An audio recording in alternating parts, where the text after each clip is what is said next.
దళపతి Vijay career మొత్తంలో ఒక cinema విడుదల కోసం అభిమానులు ఇంతగా ఎదురు చూసిన సిచ్యువేషన్ మరొకటి లేదు. ఇన్నాళ్ల వెయిటింగ్ కి ఎండ్ కార్డు వేస్తూ ఈ గురువారం థియేటర్లోకి వస్తోంది జననాయకన్ సినిమా. అయితే రిలీజ్ కి షార్ట్ గ్యాప్ ఉన్న టైంలో సినిమా రీమేక్ కి సంబంధించి అసలు విషయం బయట పెట్టారు మేకర్స్.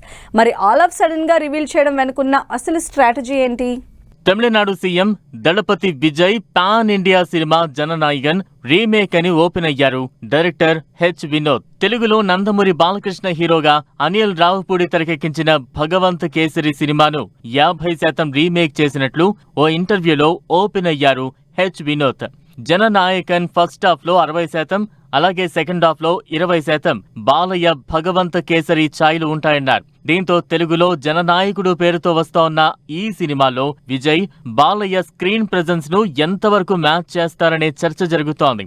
అంతేకాదు సినిమాలో సీన్స్ మక్కీ దింపేస్తే రిజల్ట్ పై ఎఫెక్ట్ ఖచ్చితంగా పడే ఛాన్స్ కనిపిస్తోంది. జననాయకన్ సినిమా విడుదలకు ముందుగా భగవంత్ కేసరికి రీమేక్ అని డైరెక్టర్ హెచ్ వినోద్ ఓపెన్ అవ్వడం వెనుకున్న స్ట్రాటజీపై చర్చ జరుగుతోంది.